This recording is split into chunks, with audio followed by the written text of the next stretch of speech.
You will, you Mr. Roundtree. No, Don. Yes, Roundtree. No. Yes, Grosvenor. No, Don. Friday. I won't be there. You will. No, Don. Yes, yes, yes, yes, yes.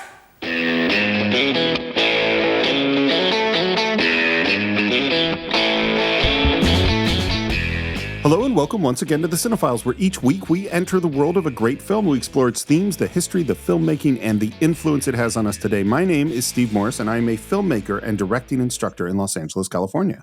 Hello, everyone. My name is John Rocha. I'm a writer, producer, and host, and voiceover guy here in San Diego, California. And sometimes things at the Cine-Files work very, very slowly, ponderous like a huge bureaucracy. And sometimes things at the Cine-Files work very, very fast.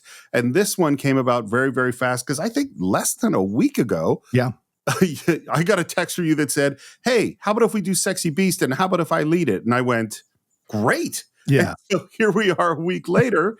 And John, I'm just going to turn this over to you because you really were excited about doing the film Sexy Beast. Yeah, this is one of my favorite films. It is a film that I have watched numerous times. I remember this was right when I was getting to Los Angeles, if I remember correctly. So this is one of the first few films I ever saw in Los Angeles, in a Los Angeles movie theater, and had that experience coming from Tallahassee. And I just remember this was also one of those films that really solidified that independent film movement from the late 90s into the early 2000s, where everything was possible, where you were part of a club if you went to see these kind of out there British films or these independent British films. And you found your tribe if you could have a conversation with somebody in LA who had seen these kinds of movies, and you had these great conversations. And so this film has always had a special place in my heart. And as Steve, you and I talked about, when we did Gandhi, that's a film that has always been a very strong place, has always held a very strong place in me. And Ben Kingsley, as an extension, has always held a very strong place in my mind as an actor and as a talent in the world. So when this film the trailer first dropped, I couldn't believe this was the same guy who did Gandhi. And I had no idea who this director was at the time. This is a feature film debut for Jonathan Glazer. And I'd gotten to know who Ray Winstone was by, again, these kind of random British things I'd seen him in. And so I was very curious about this film and what it was all about. And the wallop that this film packs in 90 minutes has never not packed a wallop every time I've watched the film. And so I was very excited when Steve suggested we do something that's a little bit fun, but veering away a little bit from the season of Scorsese that we've just finished and taking a little bit of break after Winter Soldier. I suggested this, and Steve was always kind. Like whenever I want to lead something, Steve always encourages me to do it. And he was like, "Yeah, let's do it. Let's jump into this one." Because I know, Steve, this is not a film that you have the same reverence for that I do. So can you tell us when you first saw it and what your feelings are about the film before we jump into it and break it all down? Well, I'm not sure if I could say whether or not I have the same reverence. I definitely haven't seen it as much because I remember I saw it in the theater and I was trying to remember, like, what theater did I see it in? And I'm picturing the movie theater. I'm like, no, it wasn't the ArcLight. I don't think the ArcLight existed at this time. Yeah. And it wasn't at the Chinese. And I went, no, you know what it was? I think it was called the Galaxy Theater, which was on Hollywood Boulevard. Yes. And it got torn down. And it was like, if you didn't see a movie in Hollywood at the Chinese, you went over to the Galaxy, and it was a nice movie theater, and it has ceased to exist. But that is where I saw it. And I was absolutely blown away by this movie. In particular, as you see, Ben Kingsley. And I think if someone is out there who goes, you know what, Ben Kingsley's not that great an actor, I think he's overrated. If you do a double feature of Gandhi and Sexy Beast, if that doesn't solidify that this guy is one of the greatest actors of all time, I can't imagine what will, because his performance is astounding. I need to speak to somebody who would say that with a straight face. I really do. I have to have very strong conversations with this person and have them prove to me that they know anything about what they're talking about. But yeah, and it's one of these films, Steve, that I think like it just leaves a impression on you, not just the film itself, but Ben Kingsley's performance. And I would argue, Steve, this film pulls off the rarity of having two iconic evil villains in the movie. And that's really hard to pull off, given them not necessarily equal screen time, but certainly both of them radiate a kind of energy that would scare the hell out of you in real life. Well, what's so crazy about it, because I was thinking about the same thing, was you see this character in Ben Kingsley character, you're like, oh my God, he's the scariest person. I can't imagine anyone it's scarier. Right. And then along comes Teddy, Yeah. and you're like, oh, this might be scarier. Yeah, Teddy You know? Bass, Mr. Black Magic himself, played by Ian McShane. Yeah. Yeah. Yeah, absolutely. So we're going to get into the film, but I just want to tell you guys and let you know ahead of time, this is a film that uses, and I'm going to say the word, so if some of you are offended by the C word, just know that I'm going to drop that in certain spots because that's the dialogue, and I think it's essential to respect the dialogue in certain films. Steve and I have given warnings ahead of time with certain movies. This one is written by Luis Meles and David Simto, and so the C word appears 21 times in the movie. The word fuck appears like over 100 times in the movie, mostly by Ben Kingsley. But there will be moments where I will say the C word, and I hope that doesn't offend any of you all. And I'm trying to let you know ahead of time because it's not being used in the way that Americans might use that word. It's a much more common word in British slang that implies something a little bit lesser in terms of the connotation. So I just want to say that ahead of time. And there are some uncomfortable things that happen in this movie. So we're going to break it all down. So if some of you are bothered by that word and hearing that word a few times in a podcast, then we appreciate you downloading this episode and you can move on. But everyone else who is strapped in for this one, just know that that's going to happen. So Steve, I just wanted to let people know that ahead of time. No, I'm totally glad you did. And it's funny because I go like, well, how do you reckon with, here's a word which has, deep personal and painful meaning for people in this country. Yes. And then here's this other country where they have the same word, but it means a different thing. Yeah. And then how do we deal with that? And I don't think we have a good way. And in my opinion, it's like, well, you have to take it for what it means. But I also totally understand people that are deeply, deeply offended by that word because of the way it's been used in the United States. So I really like the way that you introduced it. And I do feel it's important in this film that if they say that line, then that's part of the movie. I'm not going to include every line with it, but certainly certain lines that are important to the plot or important to a scene, I think is essential to include it. Yeah. I will include it, just letting people know ahead of time for sure. And before we dive in, just want to remind you all, the Patreon is a very big part of the Cine-Files, supporting us here on the Cine-Files. We so appreciate all our patrons who support us at whatever tier they can afford to support us at. It has kept us going through the years, and we even more so now. We're offering more benefits than ever before. We've got a fun advisory council that we're having fun speaking with every month who are helping us decide the direction of the Cine-Files, certain movies that we're considering, but also getting to know the tastes and the knowledge of some of our fans who are at that level is so much fun. And of course, so many of you have reached out to us with your short topics, and we've had fun discussing those as well. So if you haven't taken a look at the Patreon, or maybe you forgot about the Patreon, you can head over to patreon.com/thecine-files, see the tiers that are there, and help support us as we go further into 2024 and keep building more and more the audience and wanting to do more and more with this podcast. And Steve, what's the deal with Apple that we've got going on that we can let people know about? Well, John, I'm so glad you asked, because if you happen to be an Apple person, which means that Apple probably already has your credit card information, your contact information, and everything else, then getting ad-free versions of the show and access to all of our Cine-Files shorts is absolutely easy. It's the click of a button. You just go to Apple Podcasts, you click on subscribe, and suddenly a whole bunch more content will open up for you. And we don't have everything up there yet. We have about half of the films and all of the shorts for the last 6 months or so. And we are slowly but surely loading everything up. So you will be able to have ad-free versions of everything and hundreds of Cine-Files shorts. And some of those conversations, if I do say so myself, I thought were absolutely fantastic. Absolutely. And we've also got our YouTube channel, youtube.com/thecine-files. You can take a look at us there, subscribe to us there. We're working on YouTube memberships as a next step for the Cine-Files as well, that Steve and I have texted about. So maybe an announcement on that coming real soon as well. So always creating opportunities for you all to help support the show for those who can. Of course, we're not saying everybody should. We would love it if that was the case. But for those who can and want to support us, we appreciate that madly, just putting that out there. And for those who can't, we love you. Thanks for listening. Thanks for sharing the show. And thanks for enjoying us over all these years that we've been doing the show. So, now we got the pleasantries out of the way. Let's get into the dirt and grime and the evil crime and the villainy here in Sexy Beast. This one is directed by Jonathan Glazer from Fox Searchlight Pictures. For those who remember,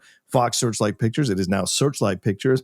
Jonathan Glazer, of course, recently nominated. His film, The Zone of Interest, recently nominated for 5 separate Academy Awards. He was nominated for 2 of them, for Best Director and Best Adapted Screenplay. And Best Picture was one of the 5 that were nominated as well. He's been nominated for 6 BAFTA Awards. This is his directorial debut, but he also directed Birth with Nicole Kidman and Under the Skin with Scarlett Johansson, getting 2 wonderful performances from both of those actresses. And a little background on Jonathan Glazer. He was born in 1965, in March of 1965 in London, England, and is the son of Ashkenazi Jewish family members there. His ancestors were Ukrainian Jews and Bessarabian Jews who fled the Kishinev program that occurred in 1903 and settled in the UK in the 1900s with his family. The reason he became a director is through his father, who was a cinephile, who frequently watched and took him to see films from David Lean, Sidney Lumet, Sidney Pollack, and Billy Wilder. This is what inspired him to get into film, and he began by shooting commercials for a number of huge clients and brands, and eventually found his way into directing music videos. And he directed music videos for Massive Attack, for Blur, for Radiohead, for Nick Cave, but probably his most famous music video is the Virtual Insanity music video from Jamiroquai. Jonathan Glazer directed that one. So just an incredible resume leading up to this directorial debut for Sexy Beast. At 35 years old, Steve. I remember 35, for God's sakes. I can't even imagine being on a set with both Ben Kingsley and Ray Winstone at the height of their abilities. They're on a set to direct a film like this. What's so funny, I really wonder what his experience was like, particularly coming out of music videos and commercials, because it's not like, I mean, directing is directing, but there's a big difference between directing a music video and directing a long dialogue scene between Ray Winstone and Ben Kingsley. And also, to be clear, Ben Kingsley has a bit of a reputation for not always being he does not suffer fools from everything that I have ever heard. And so I really wonder, and whenever I hear reputation like that, I always wonder, like, well, is it that the person is a jerk, or is it that they have to deal with a lot of fools? You know, and sometimes it's a little of each. And my hope, and just from watching this movie, is that Jonathan Glazer inspired some confidence that allow, because in general, you want your actors to feel good about the movie that they're in. And I don't think you get a performance out of Ben Kingsley if he hated the director. You know what I mean? Like this kind of a performance.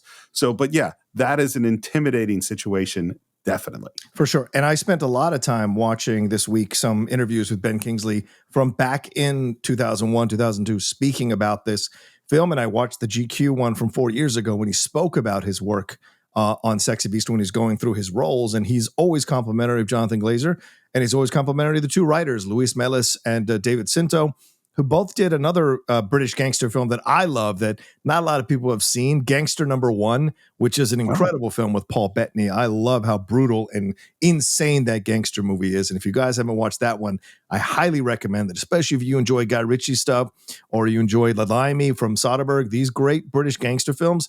Gangster Number 1 is a fun little kind of like fast food type of gangster film that is a blast to watch if you enjoy this stuff. And Steve, I also want to give a shout out to the cinematographer, Ivan Bird, and the 2 editors here, John Scott and Sam Sneed. And I say that because I'm going to ask you questions as we go along, brother, about you as a filmmaker, watching how they placed the camera, how they edited this thing, and some of the shots here in the cinematography wise throughout the movie. And I'm going to be curious to get your thoughts as we go along. Well, particularly there is one sequence that is sure all about editing. I don't know if that's one of the ones you're going to ask about, but definitely there's one. Yeah. I think we're on the same page on that one. I've been waiting to hear what your thoughts are on this.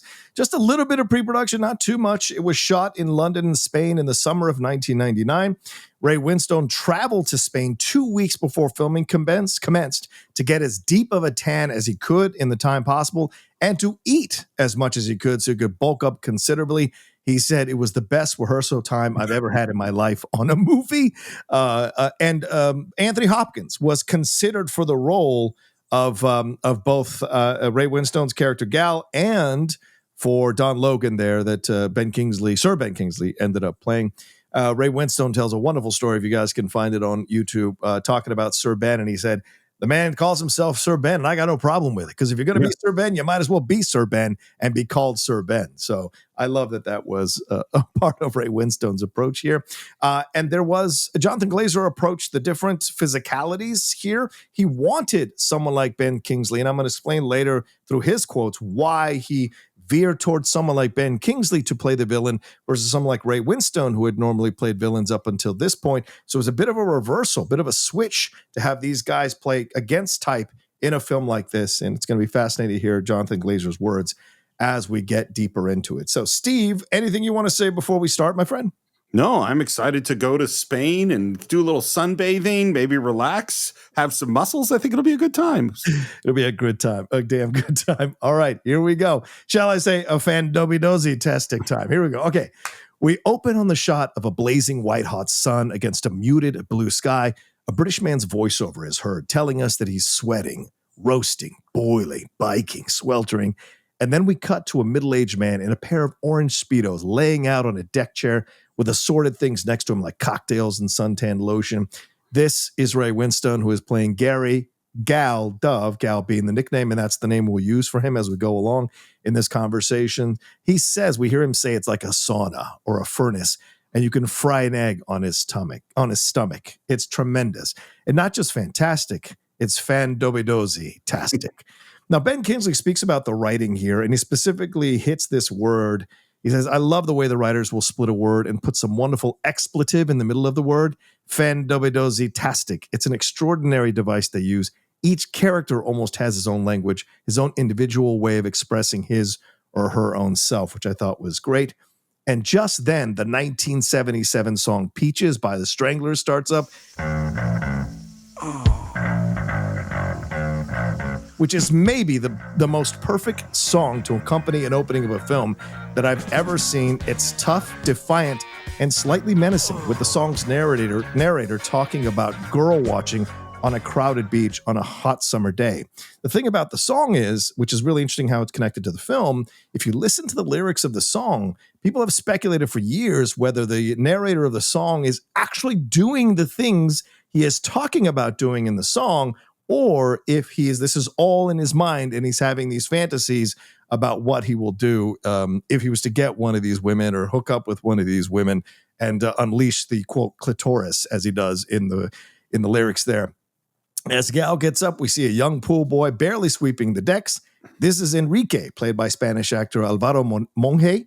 Gal and Enrique have an exchange about the brush he's using before Gal reaches for a towel that's been soaking in a bowl full of ice and puts the cold towel on his crotch area, and the camera cuts the shot of him next to the pool with two hearts overlapped in a design at the bottom of the pool in the tiles.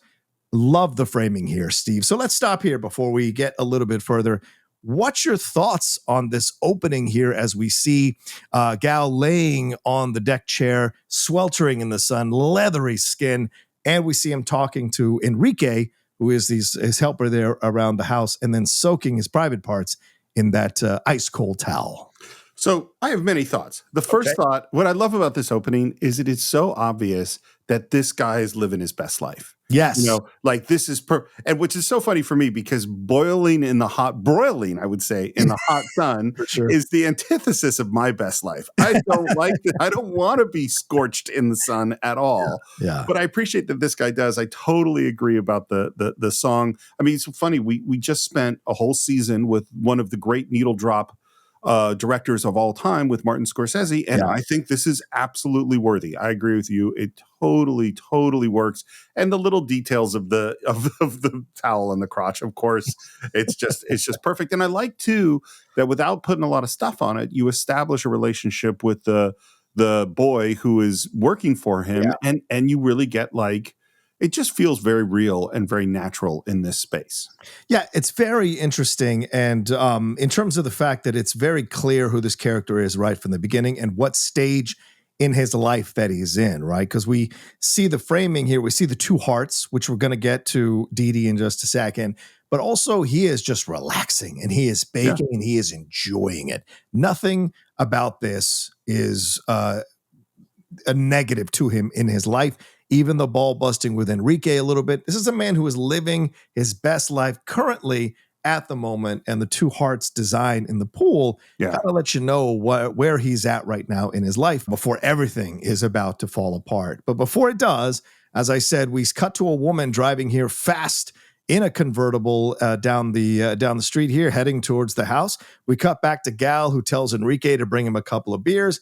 And as Enrique leaves, Gary slowly gets up, and as he lifts his right leg over the deck chair, the film freeze frames with his crotch in our face and the title in blazing neon pink font saying "Sexy Beast." Steve, is this possibly the greatest opening leading to a film's title that we've ever seen in film history? What are your thoughts on that? Wow, that's a big statement. I'm going to have to say no. I mean, I don't have one ready to go, but we just did Goodfellas. I don't. Oh, that's a great one. Good point. There are a lot of ones where I think I would put above this. Yeah, but I can't think of a better freeze frame on a title that is more what it is. You know what I mean? Yeah. And actually, because Goodfellas ends on the freeze frame after he puts the trunk down, right? And the camera pushes in. That's a perfect freeze frame. But there's nothing quite like this, and I think it's the awkwardness of where they hit that freeze frame. And again, I know I've said it a lot of times on the Cine-Files. Is I'm always fascinated when brilliant people come up with things that I would never even have considered. Yeah, it's there are lots of times where I see the push in on Goodfellas. I totally understand the thought process that would lead you there. I'm not saying that I'm a good enough filmmaker that I would pull that off, but I get it. Whereas it would never have occurred to me. Let's see, I'm watching, because you do it all the time, is I'm looking through an image and I'm looking for a freeze frame and oh, that's the good one. I would never have gone leg akimbo, up angled, crotch wise and go, that's it. Absolutely. In the orange Speedos or off orange Speedos. But the shot there is perfect because I think the term "sexy beast" can be a sarcastic term, or if you do find Ray Winstone attractive, then it's a perfect term for the description for the title of the film. So I love that that's in that moment, and it's there to unsettle you. And I think it's giving you a foreshadowing of what this film is going to be about, which is uncomfortable, in your face, and different than anything you've seen before. So I kind of love that opening and that end point there for the title. All right, so Gal walks over to the side of the pool to grab a tiny fan, and he's putting on his sandals, and suddenly we shift to a POV of a boulder rolling down the hill above him. Now, this is interesting, Steve, because we start out with the POV of the boulder, but then we pull back and we're from the POV of the camera watching the boulder coming down, and we see it right behind Gal. It's so scary. It misses him by a few inches. I've seen it described by a hair, but there's no straight-on shot to see how close it is. Slams into the pool, which stops the music that had been playing there from the Stranglers. Water splashes all over Gal, who is in shock. And then eventually he and Enrique jump in to look at the boulder. They're underwater, pointing at each other, trying to talk to each other about the boulder.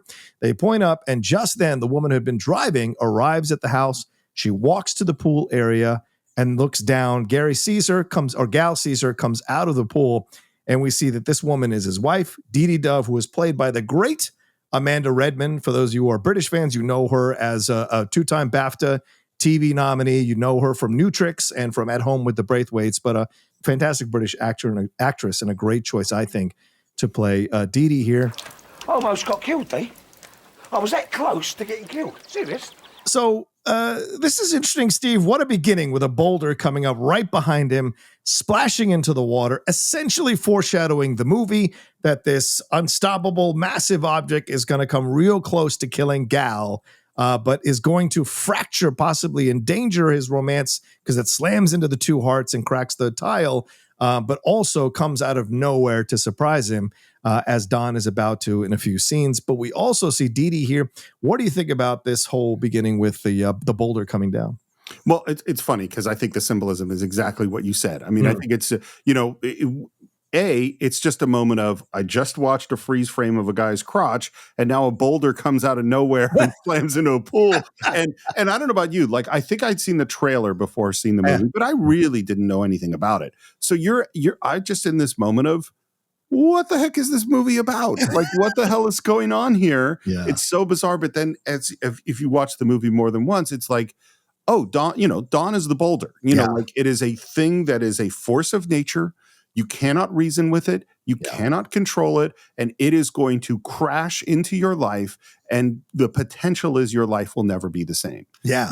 And that is what is happening right here. And just like, obviously we spoil every movie we ever do. Yes. Is that Gal does survive the boulder. Yes. Just barely. Yeah. Not entirely by anything that he did. Mm-hmm. And he's going to get away with it. But it's not like a triumph, like the hero wins. It's like, whew, you are an inch away from getting killed. Yeah. And there was nothing you could do about it if it wanted to get you. Yeah, exactly. Yeah, as we'll see Teddy tell him in almost one of the final scenes of the movie. Yeah. All right, so just throwing in a little background. Producer Jeremy Thomas, who had worked with Cronenberg and a number of actually fantastic filmmakers, he said, "We had great difficulty finding this villa because we needed a swimming pool next to a rock face, which was much more difficult than you might think. It was very hard because people don't build swimming pools under rock faces that are about to collapse." He said, in fact, it was quite dangerous, that boulder, to create, because the boulder was made of fiberglass, but it still would have done a lot of damage with where we were rolling it from. And we had a large net on the other side of the pool to restrain the rock, because if it had bounced off, it could have easily destroyed parts of the village that were there, that they were shooting there. So, props, Steve, to these kinds of things are so dangerous. People don't know on sets. They can get out of control, even something made of fiberglass.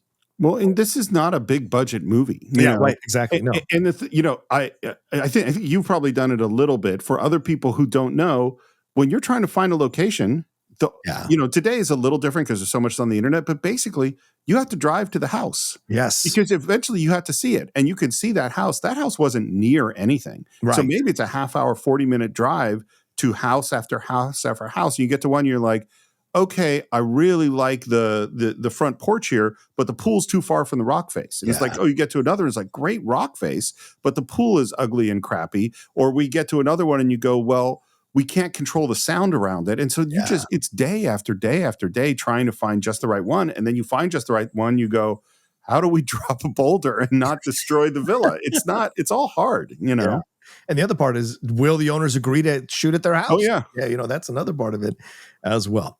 But anyway, everybody survives the boulder. We cut to the nighttime, and Gal's friend H, played by Kevin Kendall, who sadly passed away from cancer right after wrapping on this film, is looking at the boulder. But a guy who has a great resume, had worked with a number of people, and I think he is the half-brother or the brother by marriage to Kay Kendall, who had been married to Rex Harrison for a long time before she passed at a young age, at 32, I think it was.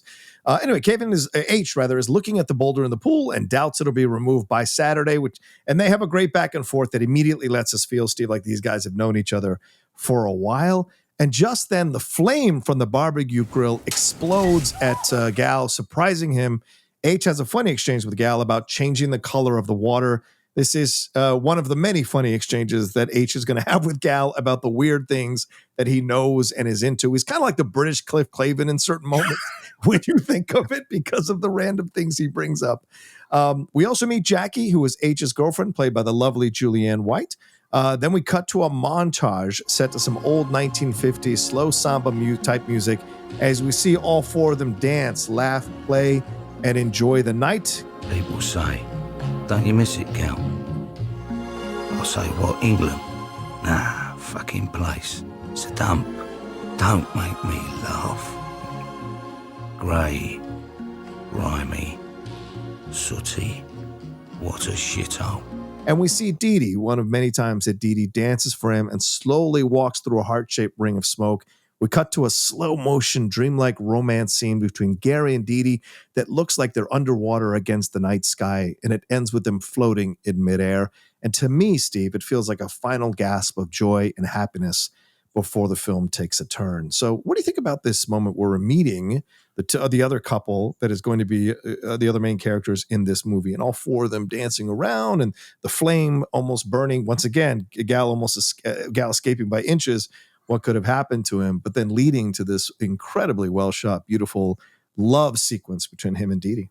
So I think this movie is accomplishing a whole bunch of stuff in this sequence. The first one is we're furthering what we're already talking about. This guy's living his best life. Yeah. That's like really, really clear.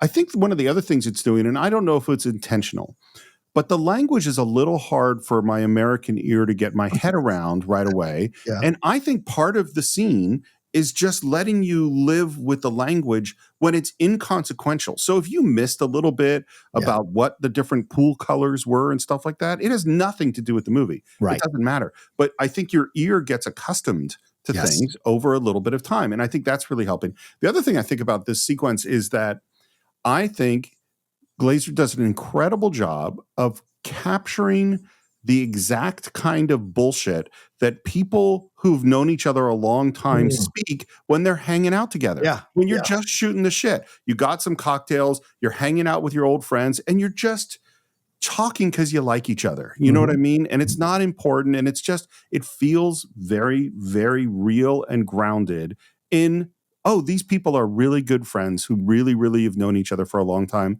and really enjoy each other's company, even when they're talking about something that's totally inconsequential or nonsensical. It's still a lot of fun.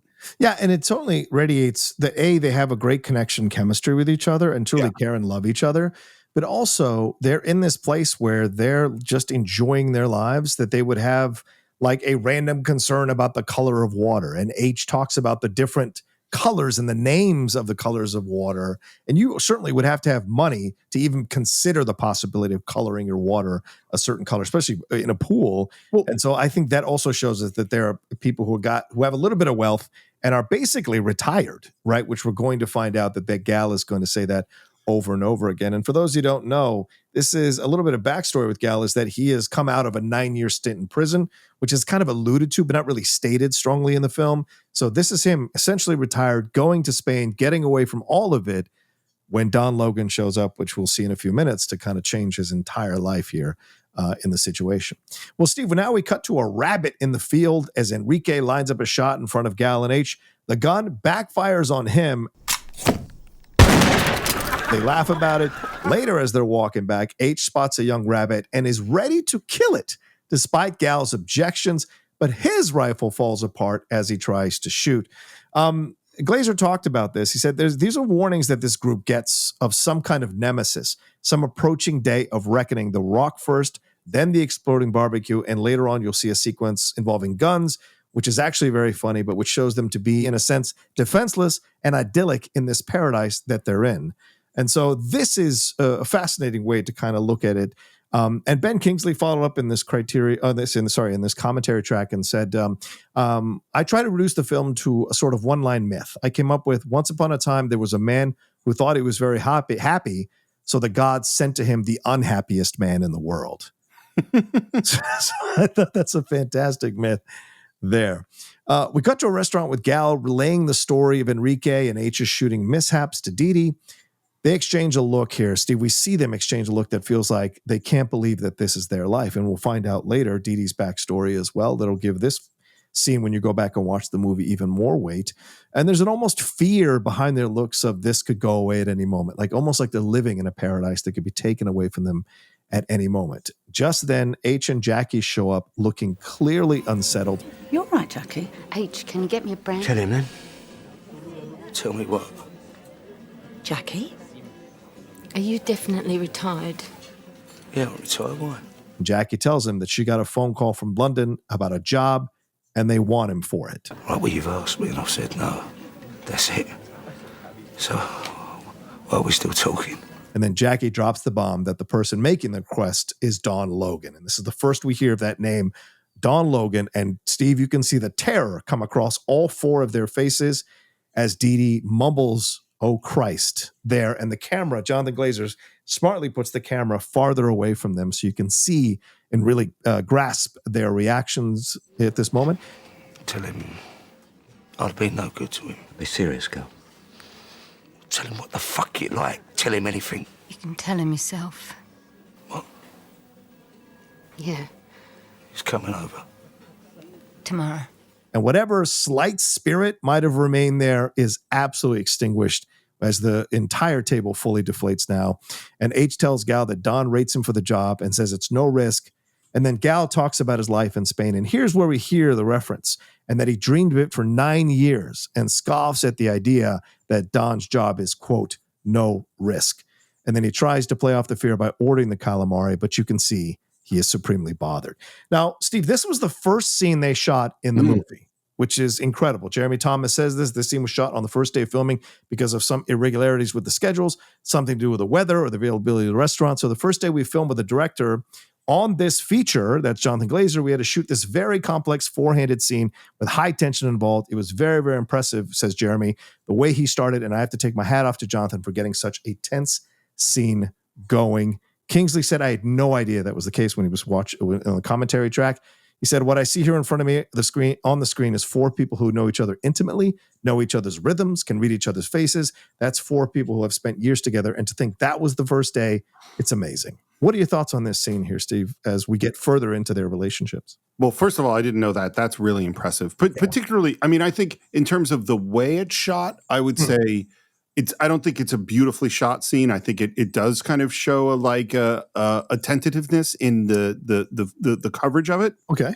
In terms of the performance, the opposite is totally true. I mean, I think it is absolutely the naturalness of the relationships. And man, when H and Jackie walk in, oh man, you just can feel it. Yeah. And I just want to go back to something you said at the beginning of the scene, which is that talking about this moment of like, I can't believe we have this life. And it's funny, it was only coincidental that I brought up Goodfellas. But as you remember, when we talked about Goodfellas, one of the things that continually frustrates me was the stupidity in the way they spend their money, and that they're always going to be back in the cycle of having to commit more crimes because they never take care of things. And it's like, oh, these are the people that got out. Yes. This is the people that didn't make the stupid mistakes, that didn't want to stay in, that just wanted to have a certain kind of life. And they got it. Yeah. They actually managed to get out and get it. And here they are. And then, man, when H and Jackie walk in, and it's funny too, is that one of the ways that you can build up a character, and I can remember this from my first writing classes, is yes, there's the character's actions. Yes, there's the characters, what they say, but there's also what other people say about the characters and how other people react to characters when they are off screen. Yeah. That is a classic way to do things. And in general, people saying, oh, that person's a really scary guy, watch out for them, because that's just telling us that person's a scary guy. The build up to Don Logan, just based on the way they walked into the room. And then when they say it was Don Logan and the wave of terror and upset, you just go like, who the fuck is Don Logan? What kind of human would have this effect on people? And of course, then the other thing is that if you're going to set up a character like this, you're going to have to deliver somebody that earned this reaction. Yeah. Do you feel that this movie delivered on that? I think it 100% delivers. And I can't wait till we get to those scenes, because that is when the movie becomes full on electric, where you have no idea what's going to happen and you're scared for what's going to happen. Steve, I do want to hit on something I didn't hit on earlier, and that is that dreamlike sequence with their love between DeeDee and Gal, where they're floating in air. I think it's a wonderful way of showing that Jonathan Glazer came from a music video background. That's a music video thing to do, but it works in this movie. This idea that there is these two flawed people who have found themselves, and they are deeply in love. They are legitimately in love and have found this like paradise. Even though they both probably came from some pretty terrible childhoods, they have found this paradise, and we see the difference between them and what we're going to see a little bit later when Don Logan shows up. And to kind of mirror that sequence, Steve, we cut to Gal in some dreamlike sequence after the restaurant scene with a blue hue around it. He's eating dinner in the same clothes, seems like the same table, but he's in some field here, in a Spanish field with 3 empty seats surrounding him. As the camera slowly pans up on him, we see that he sees a man in a raggedy rabbit outfit riding in on a horse. What I will call the man rabbit stumbles off the horse, swaggers up to Gal, pulls a machine gun, and in slow motion lifts the gun at him as the music crescendos. Gal wakes up and sees that DeeDee is not in bed. So before I go on, I have to get your thoughts on this. What did you think about how this was filmed and framed, and what is this man rabbit doing here? And by the way, this is a year after Donnie Darko had come out. So even though it was shot in 1999, it didn't come out to 2001, and we'll get to that a little bit later, but this film came out, but Donnie Darko came out in 2000. This came out in 2001 or 99, I think. So your thoughts on the man rabbit here? So first of all, while Donnie Darko came out before, I didn't see Donnie Darko until many years after. Yeah. So that's one thing. I'm going to say my thoughts in a weird way, which is I think if this movie weren't so great, this scene wouldn't work. It would be so cheesy. I think it's 100%. cheesy. I honestly think it's cheesy. I think the costume looks cheesy. I think the whole thing looks not so good, except that this movie is great. And so I think it does work, but it almost works in spite of itself. That's how I would put it. Yeah. I love it because it's exactly what Don might see. And of course, they tried to kill a rabbit earlier, or at least Enrique did, and H tried, but both of them failed. It almost is like the revenge of these things that have been beaten up coming to get its revenge on the people who would try to kill it. So it's an interesting thing. I've also seen it as like a harbinger of Don coming. That's how I felt about it. This kind of swaggering thing coming for him. And clearly, since his dream, it might be that he's worried about. All right. So as I said, Gal has woken up. DeeDee is not in bed. He finds her by the side of the pool, consoles her about things, and says that he's just going to turn it down. And she tells him, He'll hurt you.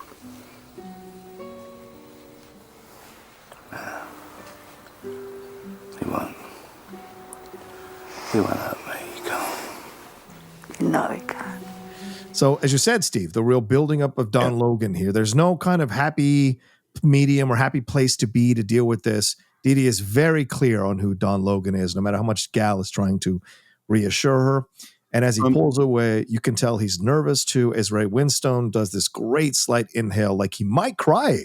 And then they go inside to have some kip. So, what's your thoughts on this scene, real quick, Steve? Well, the thing that I love, I think the scene is great. I think, as you say, we're building up this entrance in a tremendous way. And the moment I really love is that they're walking back inside. Is that Ray Winstone it's like he's taken one last look around. Oh, that's a great point. You know what I mean? It's like he's looking around. It's like, okay, I found happiness, and I might be about to lose this. I might be about to lose everything. You know, which I think is that slight inhale. Like it's the cry. It's the inhale before the cry.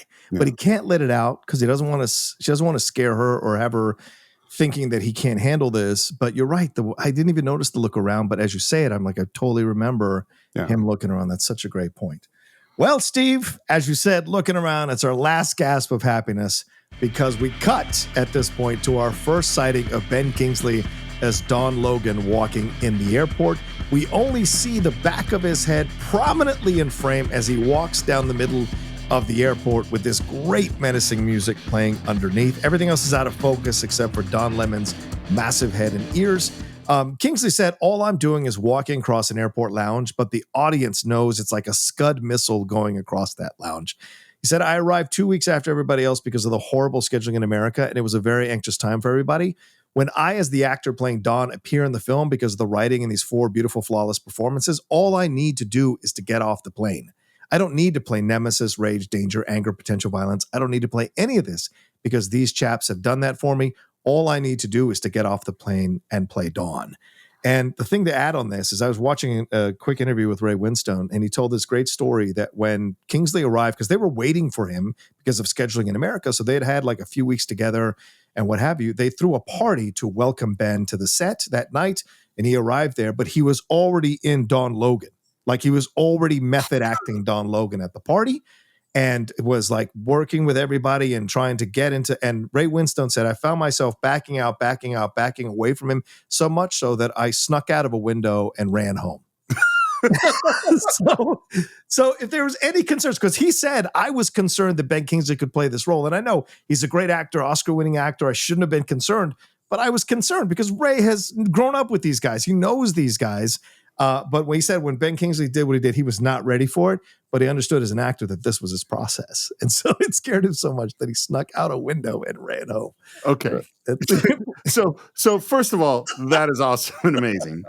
Second of all, I mean, actors, even great actors have a range. Not all actors can play all things. Sure. Some actors are better over here and some are better over here. Right. And if you had said to me, can Ben Kingsley play this? I would have been like, I don't know. Yeah. I mean, because almost every role I can think of, from Gandhi and Schindler's List and Sneakers and dozens of roles, they all have a softness to them. Yes. That Ben Kingsley's played. They all have a softness. There's no softness in Don. I mean, there's a lot of stuff. Yeah, there's a lot of stuff. The other thing I love, we talked about that apparently Ben Kingsley can be somewhat difficult on set. I love his description of these actors. And this is why I go to the thing of sometimes actors that are difficult are because they're put in situations which aren't right, and therefore they have to stand up for themselves. And if you put them in the situation where it is right, they're not difficult at all. And based on Ben Kingsley's description of what he found when he showed up here, he found these lovely actors. Yeah. I want to ask you a question though. Yeah. So you say that Ben Kingsley said, all I had to do was walk through the airport because everything had been set up by everything else. I didn't have to put anything on it. Do you think that's true? Or do you think Ben Kingsley's performance, even the back of his fucking head, is doing things that are mystical that we can't understand just in the way that he walks and holds himself? Or is what he says true, that I just had to walk through the airport without doing anything? I'm going to make a connection to something that people are going to initially think is weird. We just finished doing Last Temptation of Christ, right? Yes. To me, movies like this, those 4 characters are like John the Baptist. They're paving the way for Jesus to show up, so that all Jesus needs to do is to be Jesus and tell his sermons and connect with the people. Now, I'm not comparing Jesus to Don Logan, but I am saying those 4 people are like John the Baptist. And when Don Logan shows up, all he needs to do is to be Don Logan. So Kingsley knows he's in the right hands, as you said, because he trusted and saw that these people were so good in their roles and very comfortable in their roles. He knew he could relax into this role and go there.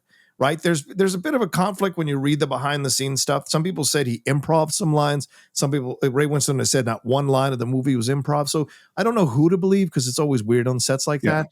But the fact that Ben felt in retrospect that he was very comfortable to allow his performance to breathe, I think that's why we enjoy his performance, because he felt like he was in the right hands with the director and with the actors. So what he's saying in retrospect does make sense. Although he's doing stuff, he feels like he's in the right playground to do the things he wants to do. And he's with the right playmates to be able to bring it to the level that he did, which of course I'll tell you later, was nominated for a Best Supporting Actor. Right. So, clearly. So yes, I do think he's a little, maybe not 100% being accurate, but I understand where he's coming from in that it made the job easier, which I think is great. I love the generosity of the statement. And I will say, because I kind of think, I agree with you, and I think both things can be true at the same time, is that I could tell you as an editor that what the setup is puts your brain in a certain place, and the way you do the cut and the music you put under it can completely transform the emotions you would have. So if we had this setup where there was this character and they're talking about, oh, Don Logan, such a lovely guy. And then I put lovely music on him and it showed you the same footage of him walking through the airport, you would have a different reaction to it. That's true. Right. But actors can do stuff. Yes. And there's a magic to it. And there is, even with someone who is just walking, saying nothing, no actions, I know that Ben Kingsley had Don Logan inside him when he was walking through that airport. 100%. That was and you feel it. You do. You're so right. So if I re-edited it with the different music, I could make you feel differently about it, but not 100%.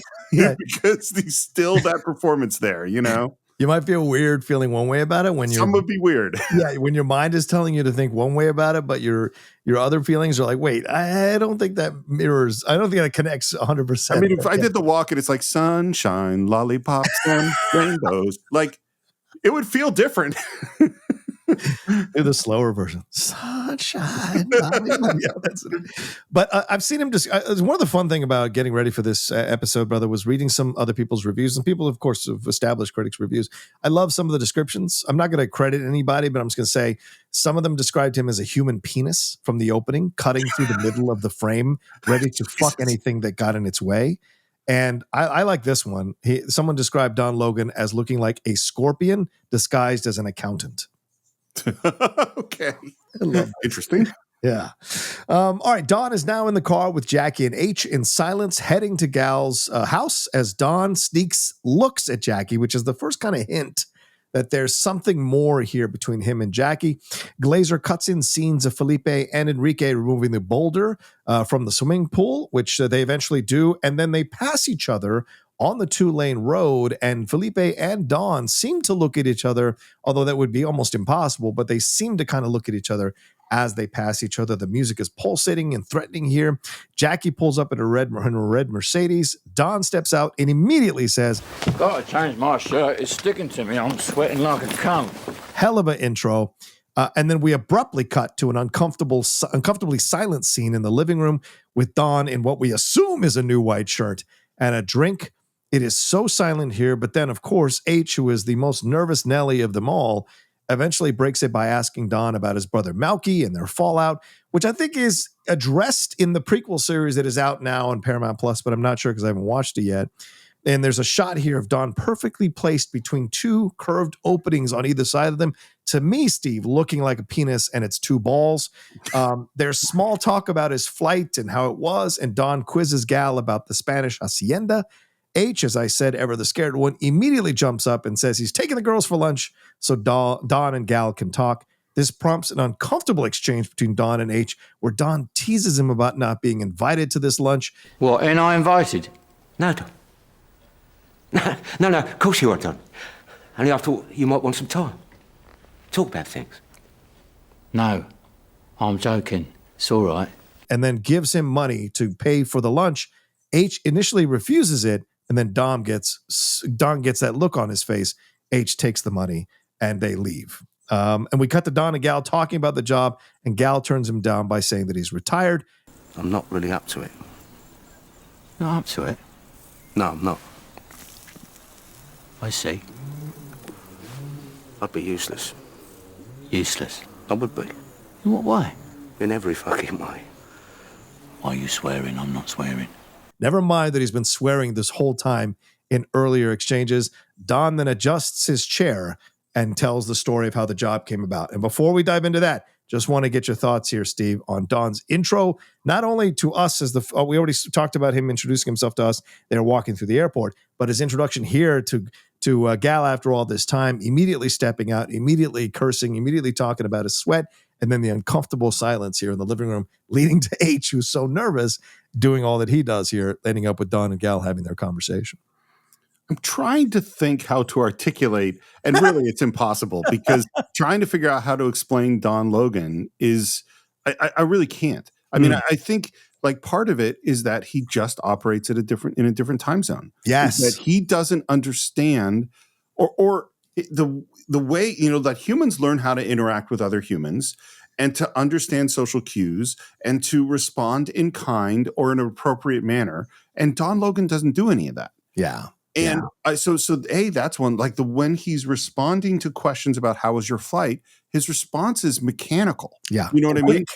Yeah. quick. It's just like, blah, blah, blah, blah. It has there's not any of the, I had a nice flight that you try to do. Because what we normally do when you asked me, before we got on the mic, you said, hey, how you doing? And I said, how are you doing? And we said a little thing. And you said something about, what you ate. And I said something about my kid. And that's what you do. Yeah. And part of it is you're expressing care about me and I'm expressing care about you. And then by responding, we're acknowledging that the care. And then that's how society works. Right. And Don doesn't do any of that.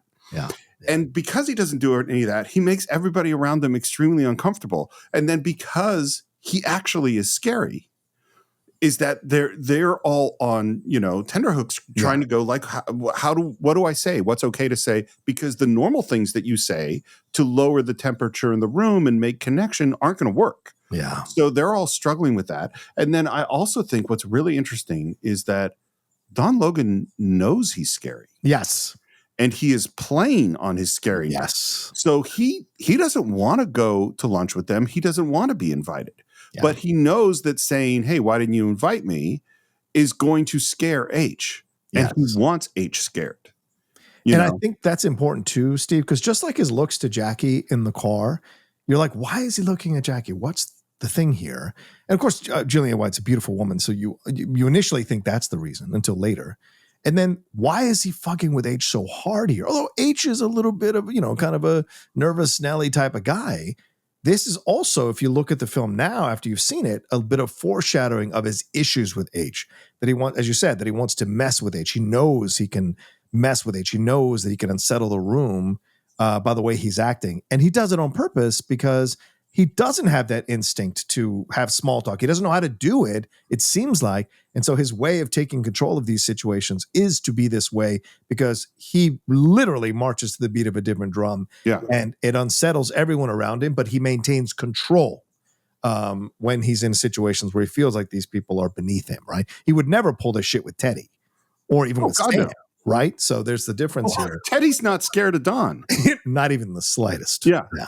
The other thing I think is interesting is that Gal, because part of what I was worried about heading up to this point is Gal going to say no? Mm-hmm. And he does actually early on say, I'm retired. Yeah.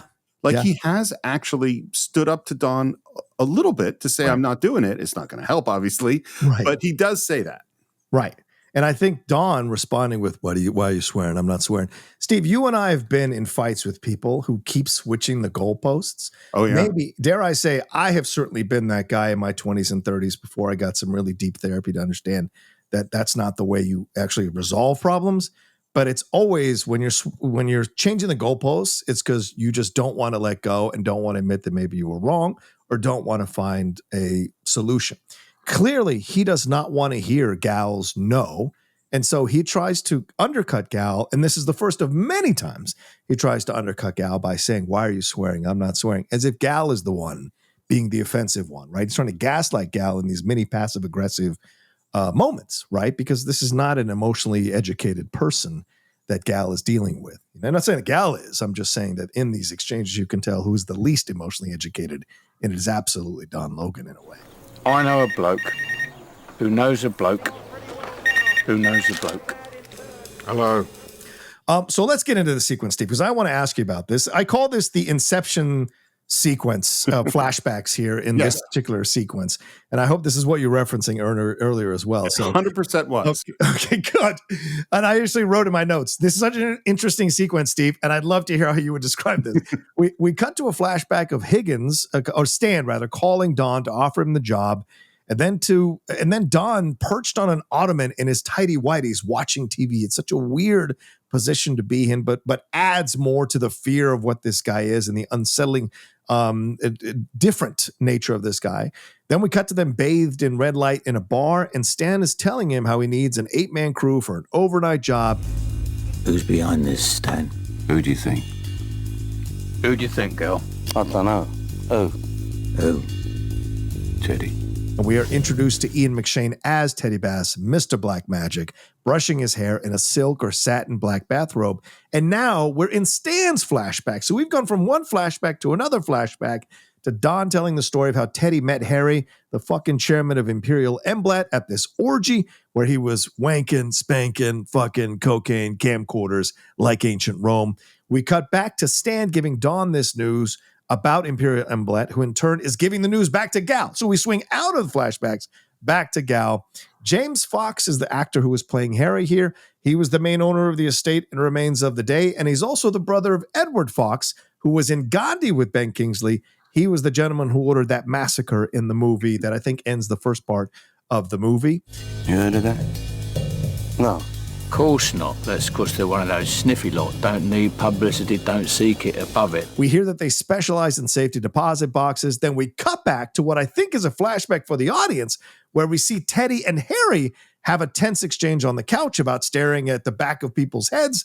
Then Harry stares at Teddy for a bit until Teddy asks, Men or women? in a bit of a vulnerable way, and Harry says, Definitely. and then we cut to Teddy in this huge black room, and what we assume is having sex in sped up and slow motion, with the music building to a huge crescendo and then stops. So, Steve, I need to ask you about the editing here and the Inception type of flashback sequences, and I've got to ask you, is this Teddy getting fucked from behind or fucking, or is this all a dream sequence? Kind of like the Man Rabbit, kind of like the DeeDee and Gal in the air. And this is all in Teddy's head of how he's going to fuck Harry out of those deposit boxes. Okay. So you're an editor, so people should know. Steve, in case you're listening for the Steve is a great editor, so I want to hear what he thinks about this sequence. Steve, so let me first talk about the content, and then I would like to talk about the filmmaking. Because one of the things that's going on is there's incredible contrast between what we're being told the story is and what we see the story is. Because I love that we have this unbelievably bored scene of naked people just sitting there with nothing going on, and we're hearing it was like ancient Rome stuff, crazy orgy, great, amazing thing. Just that contrast alone, I think, is like super interesting. Is that so? Because what that tells us is we can't trust anything in this story. You know what I mean? Great point. Like, we don't actually. I mean, I think what it's telling us is the words that we're hearing we can't trust, but the visuals, that's actually what was going on. Right. You know, that's kind of the sense that you get. The second thing, the moment you talk, I love the moment of men or women. Oh, definitely. Oh, it's great. That is a fantastic bit of dialogue. Yeah. And personally, my interpretation of the Teddy moment is, no, he did have some great sexual experience, in my opinion, involving Harry. Yes. You know, but what exactly it was, I don't know. And that experience is in contrast with the lousy orgy that they were in the midst of. Great point. You know, and so that there was some intimate connection with Harry, which I think works really well with Teddy showing up at Harry's place later on in the movie. Yeah. So that's what's going on in terms of content. And then we're setting up that obviously Harry is wealthy and hooked up with some big, powerful thing. Yeah, okay. Imperial Emblat. Yeah, whatever the hell that is, and safety deposit boxes and stuff. Yeah, okay. So that's the content half of it. Sure. Editing half of it. What I didn't think about is there is a sequence, again, not comparing them, but in The Assistants, there's a sequence that very much uses the same kind of rules. And I don't know that I was inspired by Sexy Beast because I had seen it, but I was never thinking of it. But what I think is really interesting about this sequence is it's actually edited in the screenplay. Oh. And what I mean by that is you had to write it this way. Yeah. And to write it this way, you had to write it in a way that only an editor understands how to write. Yeah. And what I mean, and that's why I go, like, it's interesting that Jonathan Glazer is a music video guy, because music videos are pure editing. Yes. They have an understanding that what propels you through the cut is not necessarily story, but what propels you, if you obey certain rules of how the cut works, you can move from one thing to another thing to another thing, and the cut will pull you through as long as you're doing it correctly. And the first clue to this is that Ben Kingsley turns his chair 90 degrees at the very beginning of the sequence. Yes. And the reason he has to do that is because you have to change where the line is. So the line, you know, we talked about this 180-degree rule, and we talked about it in Die Hard. In Die Hard, where John McClane is on the phone with Ellis, and he's talking to Hans, and then he's talking to Ellis, is that Hans and John McClane actually turn directions, so it looks as if they're talking to each other. Right. Well, Ben Kingsley has to turn his chair so that when he's talking, now it looks like he's talking to Stan, and then Stan has to move so it looks like he's talking to Teddy. And so even though these people are in 3 different time zones, in multiple locations, we feel as if they're all telling the same story. Yes. Because you're obeying the rules of filmmaking. And so that's why I say is like, you had to do this in the screenplay and on the set.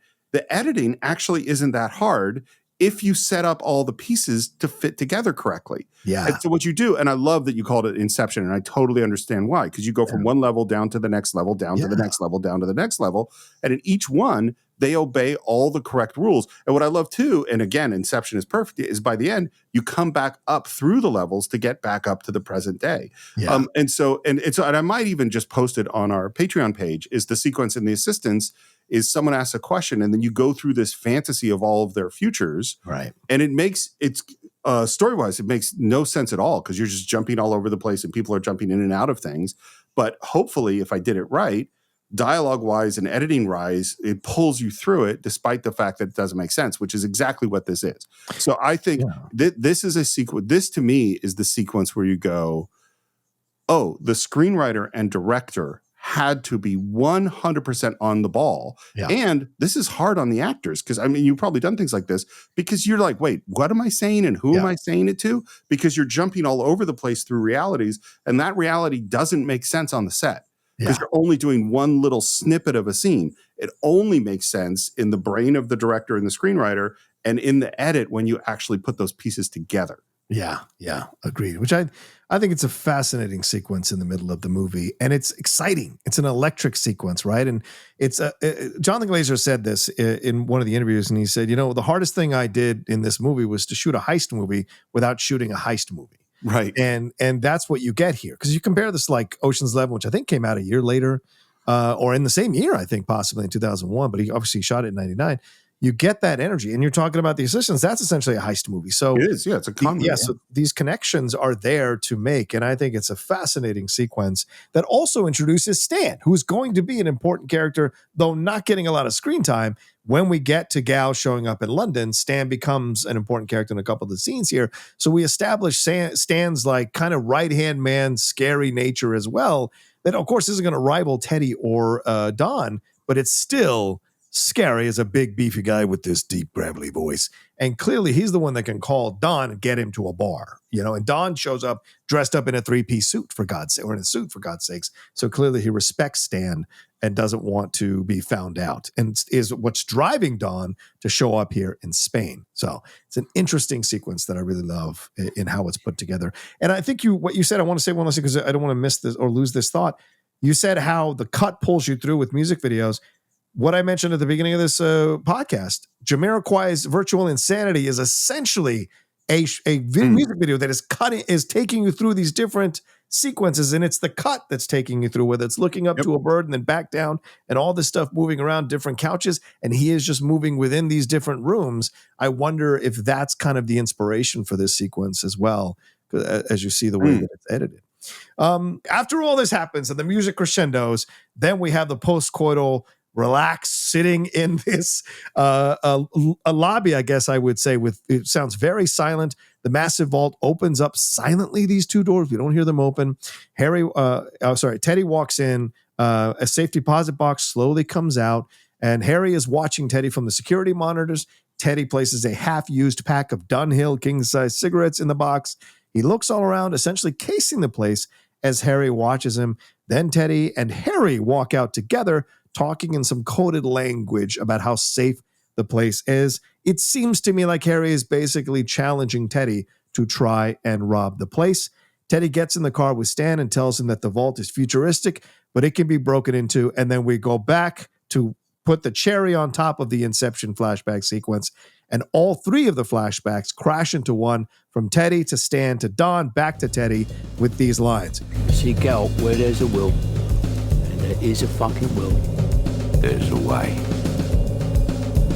And there is a fucking way. And then Teddy ends it. There's always a fucking way. As he's hanging out on his balcony. So, Steve, this sequence, before we move on here, as we see Teddy and Harry having more of the connection, what's your thoughts? Is Harry challenging Teddy to break in?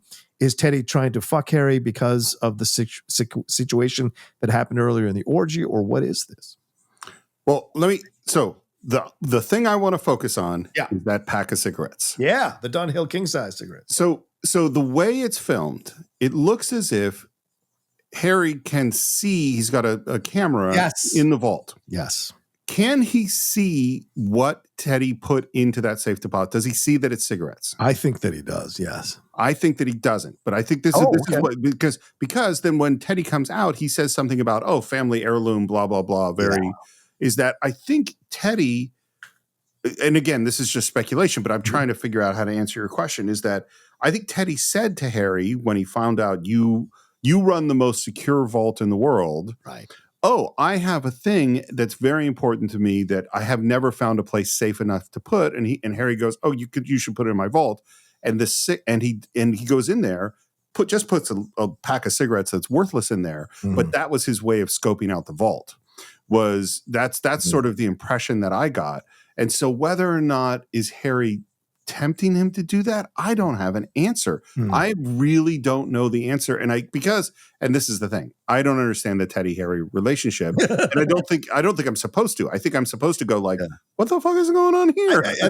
I think it's left up to interpretation. I think you're absolutely right. Because I look at it not only from that direction, but you can look at it from two different directions as well, two additional directions rather, in that this is the playground of the board. Harry is rich himself. And this is, let me play with other people's possessions and challenge this supposed ruffian, you know, let me play on the other side of the tracks with this guy and let me see what he can do if he can actually break into my shit, you know? And so this is the playground of the rich. The other thing is the symbolism here. If Teddy and Harry are in a homosexual relationship, I can't imagine that would go down well with Teddy's people. So if they ever found out about it, which is why I think I don't think it's Teddy telling Stan about the homosexual relationship. I think that's Jonathan Glazer, the filmmaker and the writers telling us this relationship. So then him putting that claiming it's a family heirloom is essentially his secret about being gay, and he's giving it to Harry to keep as a symbol of his security, you know, so to speak. So kind of look at it in those different ways. So, but as you said, Steve, I don't think we're meant to know and we're meant to guess. And I think that's great about a film like that. Yeah, like this. So one thing I would say about Teddy is, and it's the contrast, because the contrast between Teddy and Don is a fascinating thing in this movie. Yeah. Is that, in my opinion, one of the big differences between Teddy and Don is Teddy is not insecure about anything. He doesn't like. I don't see him as a person. You know, I sleep with a guy. I sleep with a woman. I don't care. It's all. I don't feel. I don't have any feelings of someone's going to judge me or anything. I don't care. Whereas Don, despite all of his intensity, there's a big thing that we're going to get to that he has emotions about that he doesn't feel good about. You know, that he can't feel confident. He is not confident about a certain area that we'll get to. You might be right. That's a great way to look at it. I hadn't thought of it. That's a great way to look at it. All right. Well, Don tells Gal they need him in London. We're back to present day in the film. Yeah. Don tells Gal they need him in London on Friday since the job goes down on Saturday, which, of course, we heard earlier that the boulder was going to be, that the pool was going to be filled in by Saturday. H said it wasn't going to happen. They've been prepping it for months, and he's staying at the Grosvenor Hotel. That's where he's supposed to be staying. This all becomes important. It's a bit sudden, isn't it? Sudden? No, it's very far from sudden. Teddy's been working on this for 5 months. Dan almost that. I've been in on it for 2. It's not sudden. Preparation. As far as the actual job's concerned, it's a piece of piss. A monkey could do it. That's what I thought of you. Another shot of Gal, and Gal tries to turn it down again. They go back and forth. Do the job. No, Don. Yes. No. Yes. No. Yes. I can't. You can. I can't. That cunt. Don, don't do this. Do what? Look. What am I doing? This. This what? Then Don notices that Enrique is looking at them. Gal tells Enrique to go away, and then Gal invites Don out on the town. Before they leave, we have this really interesting exchange which Don tells Gal, "You're on 2%, 2.5, maybe even 3. Depends on the usual bum flufferys. But it's not about the money with you and me, is it, Gal? It's the charge, it's the boat, it's the buzz, it's the sheer fuck-offness of it all. Am I right?" So I love these lines. I just have to highlight certain ones in the back and forth because I just love the writing in this movie. We cut to the bar. Don looks out on the dance floor with Gal turned away from it, which is really interesting. Yeah. Don almost looks like he's selecting his next victim, or like he can't understand why people would get together en masse to dance in the middle of the floor, and he's never understood it. Gal has his back turned to the floor, and then Don, out of nowhere, asks about Jackie again. As Steve referenced, this big thing we're going to find out about. He tells Gal, unprompted by Gal, that he slept with Jackie 3 years ago and can't stand that she's with H. H knows fuck all about it. What's she doing with him, lanky Uncle Piss fucking pillock? So a pillock, for those who don't know, comes from the 16th century. The meaning was penis, probably from pillicock, which is penis, boy, man. And it's presumably akin to the slang term dickhead, which was initially for an inept fool. And it is considered a slang term that typically describes someone who is considered foolish, stupid, or inept. So for those of you who are not aware of some of the British slang that is used in the movie, Gal looks so unhappy to be Don's confidant in this scene here, but tells Don that H loves Jackie. This prompts Don to tell Gal way too much information about a sexual encounter with Jackie. During what we was doing, she's tried to stick her finger up my bum. I almost hit the roof, you can imagine. What do you make of that, Gal? What do you make of a woman who want to do that? Listen, don't say nothing, Gal. Keep this to yourself, but I quite liked her. Steve, as you mentioned, this is the bigger reveal that Jackie is a larger part of Don's possible reason for coming here, which we'll find out later that Gal confronts him on. But certainly Jackie is now becoming a bigger part of this movie, even though the actress herself is not showing up here. the Jackie relationship is becoming a bigger part. What do you think about these sequences here in these scenes? Well, here's my big question. Yeah. Would Don have come to get Gal for this job if it wasn't for Jackie? No. I agree. That's the big thing to me. 100%. The reason is I think Gal is really good at his job. Sure. I think he's well known and is capable of doing this. I think the only reason that Don is actually here is because of Jackie. 100%. And I go back to Jackie's facial expression when they walked into the restaurant. Yeah. I think Jackie, on some level, knows that this is the case. Yes, women always know. Yeah. Women always know. And to be not to get into the sexual antics of the whole thing, that whole thing about putting a finger up your bum, it's very clear to me that Don liked that. He's not saying he liked it. Yeah. But that is that experience, whatever experience he had with Jackie, that is the greatest experience he's ever had. There's never been a woman that has intrigued him, satisfied him, whatever, like Jackie did. Yeah. And that is the whole reason that he's here for me. Right. But it's the first time, it's not the only time in the movie where he's going to essentially accuse someone of assaulting him sexually. As we see later on the plane. That's a good point too. Well, you know what's, again, going back to contrast with Teddy. Yeah. I'm sorry about this is what the conversation of the Cine-Files Hey, listen, this is the movie. But has Teddy had someone stick their finger up his bum? Probably. Many times.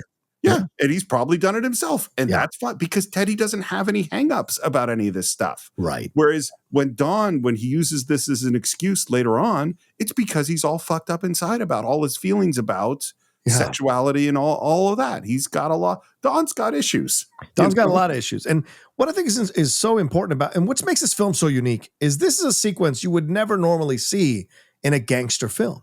This is a moment where someone who has been portrayed as this insanely unstable, unsettling, terrifying person is surrendering some vulnerability on a night out to a guy like Gal because he actually in some way cares about Gal, respects Gal, even though he would never say it and he's completely fucked up in his emotions about it. But he is telling her about Jack. He is vulnerable enough to surrender his feelings about Jackie to Gal, which implies that in some way he has a trust in Gal. This is essentially Don giving Gal the half-pack Dunhill cigarettes to put in Gal's vault for Don. Okay. Sure, yeah. Yeah, I mean, in some way, in the symbolism there, right? And so, and Don, the last thing Gal wants to be is Don's confidant. And you can tell in Ray Winstone's performance. It's so great. He's hunched over. When they have the camera shot of him close up, you can tell his face is like, oh my God, I don't want to be involved in this. But Don has no one else to speak to, it seems like. Just like with Jackie, as you mentioned, which I hadn't thought about, Steve, no one else had given him a better sexual experience than Jackie. So these are the two people who happen to be in the same place that Don is going to. In some fucked up way, this is Don's emotionally immature cry for help, but he has no way to understand how to do that. So we see that here. All right, so where we go? Okay. So later they end up on the beach. So later we cut to them on the beach. Don tries to be friends with Gal, and he says he wants to listen to him. And when Gal repeats that he's retired, the great listener Don Logan tells him to shut up. Shut up, cunt. You louse. You got some fucking neck, ain't you? Retired, fuck off, you're revolting. Look at your fucking suntan, like leather a leather man. Your skin, you can make a fucking suitcase out of you, old all. You look like a crocodile, fat bastard. You look like fucking Idi Amin, you know what I mean? And then punches him. And as Gal reels back, Don reveals to Gal that him enjoying his life in Spain is a way of Gal laughing at Don. All right, I'll make it easy for you. Are you gonna do the job? It's not a difficult question. Yes or no? And Gal says no again. And then Don tells him to fuck off and that he's doing it. We cut to them in the car as Don berates him some more and then tries to guilt Gal into doing the job, another tactic, by showing how Gal hasn't asked about anybody from back home, and everybody from back home apparently asks about Gal all the time, as if Don is out having social gatherings with these guys and they're all just reminiscing about the old days. But just as Don's berating is escalating here in the car, Gal hits the brakes before they hit a goat in the road. We don't see the goat, but Don stares at the goat in a crazy way and asks, "What's you looking at me for?" So this is a very unstable person here that you're dealing with. Is literally trying to handle live electricity, man. It's so maddening. As I mentioned, Jonathan Glazer commented on the physical disparities between the thinner and smaller Kingsley being able to intimidate the larger, beefier Winstone. He said, I knew what I wasn't getting, but what I was getting with Ben was more abstract and interesting. It was about containment. Rather than get Ben to compete with Ray Winstone, who is a big man, I wanted him to compete on a primal level and be still and contained like a coiled spring. I was trying to get Ben to be as still as possible through the entire film. So I love that description as a director to an actor, you know. So first of all, literally one of my notes in this scene is I wrote, I can't even describe what he's doing. It's his stillness. That is the key. The stillness is the key. Second thing is, yes, can big people intimidate smaller people?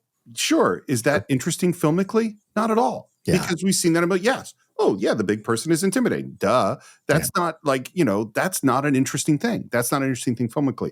And the other thing, here's a thing I don't think I've ever brought up on the podcast, which is a screenwriting problem that young screenwriters get into, which I call the yes-nos.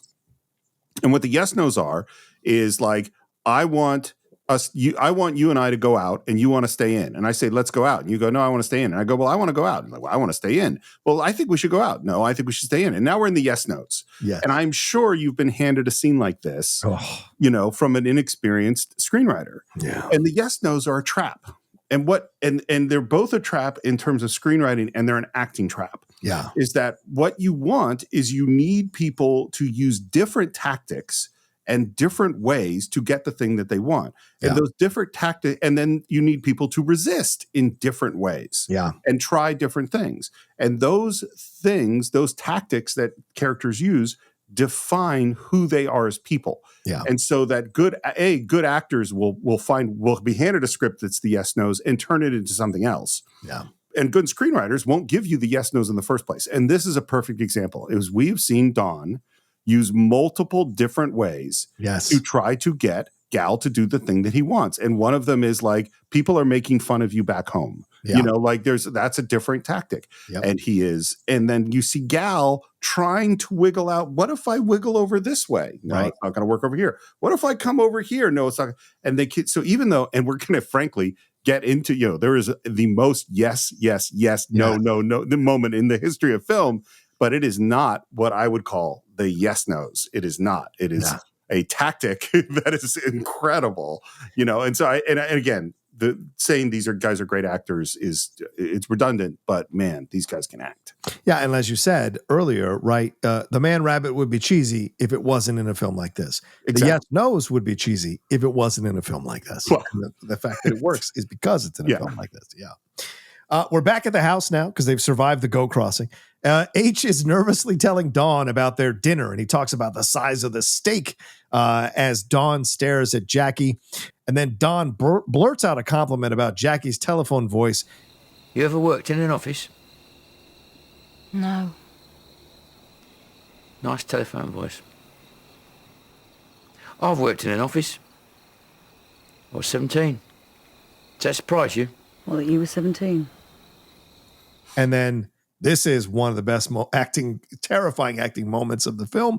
Dawn slowly turns to DeeDee, compliments her eyes with a cold, lifeless stare, and asks if they're real, which I think is a shot at probably DeeDee's breasts or whatever. Then Gal and DeeDee get up, and Gal clearly is like, oh no. So they both get up to go get drinks, Gal and DeeDee. For everyone, Gal tells her that Don is staying the night. DeeDee wants to know if he turned down the job. Have you told him? Yeah, I've told him. And? Well, it's not that simple. Did you know he fucked Jackie? Yeah. H loves Jackie so much that he runs out of there, leaving her alone with Dawn in the room, and runs to the safety of the kitchen of Gal and DeeDee, just as Gal is asking DeeDee what the hell was Jackie playing at by having sex with Dawn. So it's not clear how long ago this sexual situation happened, but it clearly was soon enough that it's still kind of in Dawn's mind. So I don't know when it happened, but it doesn't seem like that far ago, or that long ago, rather, that this all happened. Although with Don's mind, who knows, right? This could have been when they were 17, for God's sakes. Then Jack, again, so I always go like, particularly if, you're working with an actor, is I was thinking, my question is always, well, what's the most dramatic choice? And the most dramatic choice is she was already dating H. Oh, interesting. And so H kind of forgave her because it's Don. What's he going to do? We don't know that H. I don't know that H knows. We don't know that H know is one of the interesting things in this film. That's actually a great point, Steve, for sure. So you think it's while she was dating H? So yes, relatively recently, probably. Well, because again, I want, if I'm a director, I want when Jackie walks into that restaurant to have a look on her face. And the difference between you slept with the guy when you were a teenager, right, and you had an affair with him when you were dating H, and H doesn't know, which would give my actor the better facial expression when she walks into that restaurant. And to me, it's H doesn't know, and you slept with him, and you know that why he's coming. So not only is he there to shatter possibly the Gal and DeeDee relationship, he might also shatter the H and Jackie relationship. No, H could die. Yeah, well, yeah, that's the way to shatter it, I suppose. Yeah. No. Well, and again, this is just, like in my mind, these are the conversations you have with an actor of like, okay, well, what's the backstory? How do what exactly is going on here? What are you worried about? And to me, that's the way to make it the most dramatic. Right. Jackie stays for a few seconds and leaves Don as soon as he tries to speak to her. And then all four of them end up silently in the kitchen, leaving Don there to pace in silence.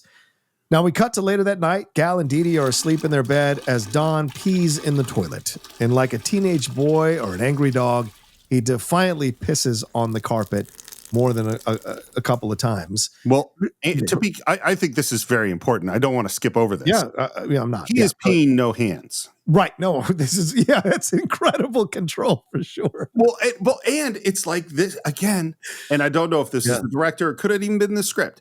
Great actors make great choices. Yeah. And you go like, okay, I'm going to shoot you peeing. You don't have a whole lot of choices to make that dramatic. And the fact that he's just standing there statue like no handing it, I think is fucking brilliant. I agree. And then when he pees there's no hesitation. He doesn't look behind him. He just does it. Right. Yeah. Producer Jeremy Thomas said in this scene, Ben was asked to pee about 6 times in a row like that. And it wasn't that he had incredible bladder power. He had a sort of bulb in a syringe. Right. And there was a lot of discussion, Steve. I think you'll get a kick out of this as director. There was a lot of discussion about the color of the pee and how it would react with the film stock. Getting the right color was quite difficult. There are such silly little points that the prop department have to do in a movie. I love that. It's so true. It's so true. I remember I had to direct someone and the prop guy had to make vomit. And then we had to have the conversation about, well, what did he eat? Like, are we talking is it chunky? Like, is it liquidy? Yes, you have these conversations. And I love the close-up on the pee hitting on the carpet. Like, it's so defiant. It's such a childish thing to do, or like a scalded dog or a hurt dog. And it's just like so defiant because he's mad, but he's a child. He's emotionally arrested child, a man-child. And so his act of defiance, because he's internally mad that Gal is turning him down, is to pee on the man's paradise, to pee on his, literally pee on his paradise.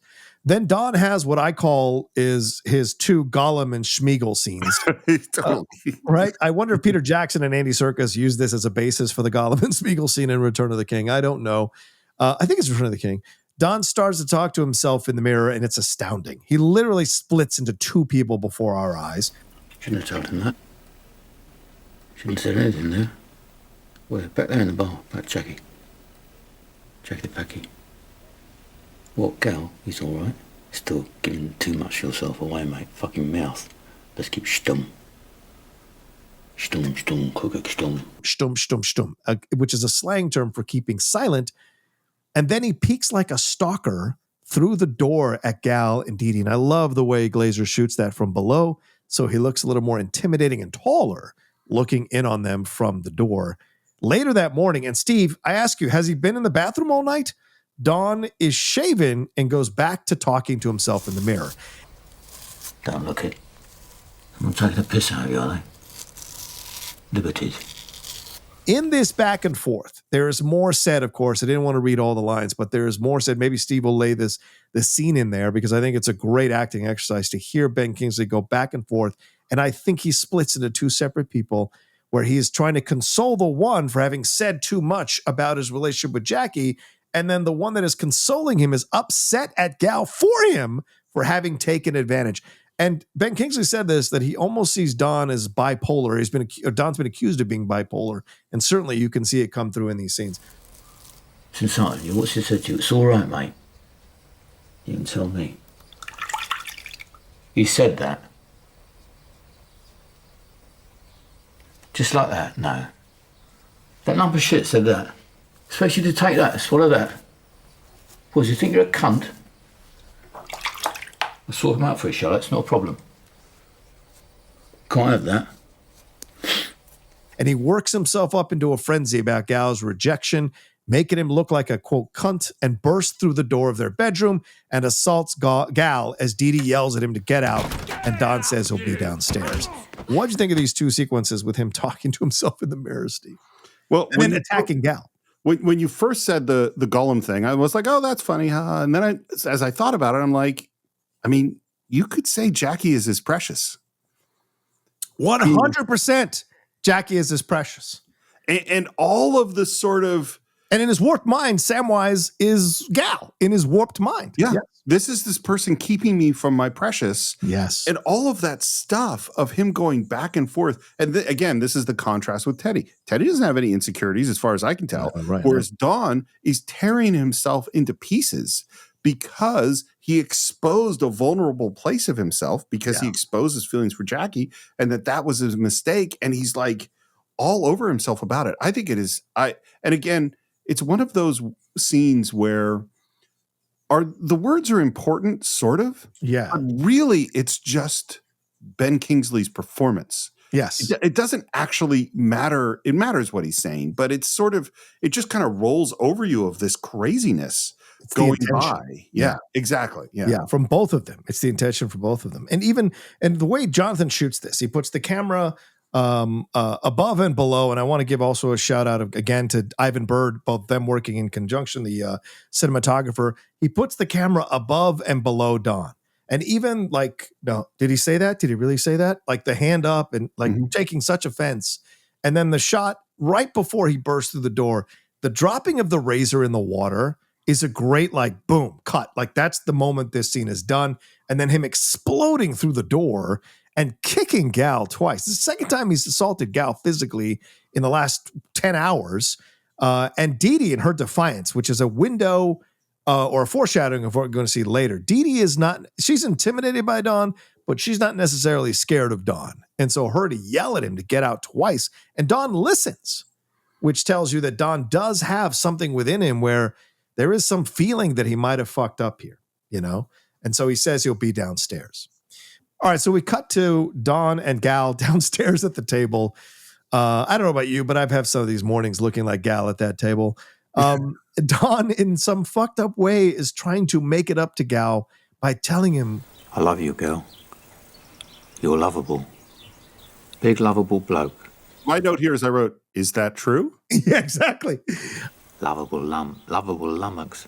Gal Dove, party boy. Big oaf. These great terms through the scriptwriters here. Gal has a bruise on the side of his face, which he cleverly shows to Don, almost like another dog, like a dog showing another dog, like you hurt me here, right? And he looks kind of out of it. And then Gal stumbles off of the chair and looking out onto the pool. And then Don goes in on DeeDee. And Don talks about Gal's physique and that he was quite a woman's man and chastises him for having chosen Dirty DeeDee, rather. Gal quietly whispers that he loves her with all his heart, which I think, Steve, is a very genuine moment from Gal. 100%. And he feels almost like he's stuck in this situation and he's just trying to speak his feelings to maybe restore his humanity from the madness of being around Don Logan. And we cut to Jackie, who is laying on her front with her face turned on the pillow, hearing their exchanges. Great close-ups there of DeeDee.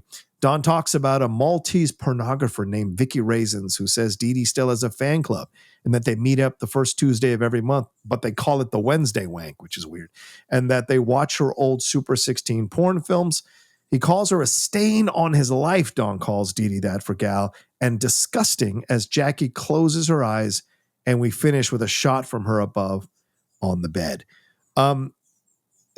During the late 1960s, the introduction of 16 millimeter film technology into the adult film marketplace that was dominated by 35 millimeter production and exhibition precipitated a series of industrial adjustments that resulted in the development of hardcore narrative feature porn films. So the 16 millimeter reference is a reference to a certain time in porn. And so the fact that she is a former porn star, now we get this background here of DeeDee that Don uses in such a vicious way right after he told him that he loves Gal. And this is interesting too, Steve, because we have those friends through our lives who thought they were like doing what was best for us by telling us to get away from certain people, by telling us not to date certain people. Now, sometimes they're right, but sometimes they're wrong because they're jealous because they see that a friend of theirs is becoming connected to this other person and their friendship is being affected. So Don, in some fucked up way, is trying to pull Gal back to him as a friend and by insulting DeeDee. And again, this is an emotionally arrested person.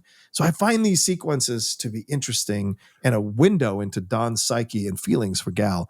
What are your thoughts here? Well, certainly there are friends who have, given you the hard talk because they say, I'm trying to help you out. That's true. Yes. I don't think that's what Don's doing here. I think maybe, I think he thinks he's doing that. I don't even think he thinks he's, maybe he does. I mean, Don is crazy. I'm not going to psychoanalyze the guy, but to me, again, now we have another tactic. The previous tactics was everyone's making fun of you. Mm-hmm. What Don is trying to do is to separate Gal from Spain. Yes. And so by insulting everything at Spain, pissing on it. Great points. Exactly. Yes. And so he starts with, I love you. Yeah. And now this person that you're with, this part of this life, is terrible and awful. Yeah. The shots of watching it, when I first saw the shots of Jackie in the bed, I'm like, is she dead? I mean, she's barely moving. Like and then you realize, no, she's just listening to this horribleness. Yeah. One of the things I really love about this movie that I think they do a beautiful job of is with there's almost no dialogue between Gal and DeeDee in the whole movie. Like they talk a little bit about the calamari in the restaurant. Yeah. There are a couple of lines about the boulder, but basically we have very little time of them just talking as a relationship that's not about Don. Right. I feel this is real love. I don't mean true love in like a fairy tale sense.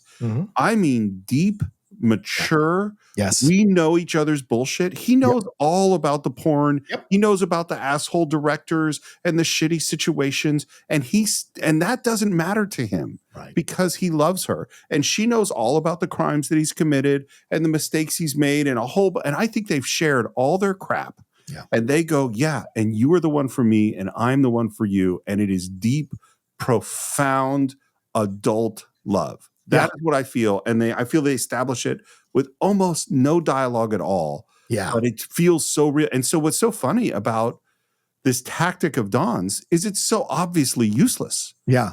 Because Gal knows about the porn. He doesn't care. Yeah. It doesn't mean he loves this person. That's it. You know? Exactly. And I think that's, like I said, you can look at it on the very surface. This is a fun, crazy British gangster film. But I think quietly, these two writers have written a love story here, hiding underneath all the madness between Gal and DeeDee. Lesser so between H and Jackie, which is still there. But the Gal and DeeDee love relationship is really powerful. Yeah. And that's what allows him to survive. The boulder, the man rabbit, Don, Teddy is his love for DeeDee. It is the one North Star, the constant. And without DeeDee, I don't think he would have survived any of this stuff. You know? And I think that's interesting. And I do want to take a moment for this sequence because when she's lying there, you can clearly see that Amanda Redman has burns on her arm. And for those of you who don't know, she was badly scarred on her left arm as a result of an accident when she was only 18 months old. Oh, wow. She was scalded by a pan of boiling hot turkey and vegetable soup. Oof. And she suffered burns to 75% of her body, but it's only in her arm that remained affected. Everything else was cured and cleaned up, but it was in her arm that you can see it. And I think it adds a nice element to her character without having to speak on it, because you can assume, or you can like create in your mind that she might have been abused by one of these Johns or one of these people, and that maybe Gal like kicked the shit out of this guy when he found out about it or something. So I kind of like adding that to their relationship. Anyway, we now move to the kitchen, and now this is the extreme. Don has run out of all the tactics, as Steve was referencing here, and now he is bullying Gal into doing the job. Do it. This is madness. I've had enough of this crime and punishment bollocks. I'm happy here. I won't let you be happy. Why should I? And he tells him that he'll be there on Friday at the Grosvenor, and that he'll be Mr. Roundtree, and that he won't show him up to all the guys. Gal keeps saying no, and Don responds with No. Yes, Roundtree. No. Yes, Grosvenor. No, Don. Friday. I won't be there. You will. No, Don. Yes, yes, yes, yes, yes. And then Gal makes the mistake, and it is a mistake, of accusing Don of being there, not just for him, but for Jackie too. And this absolutely changes Don's demeanor.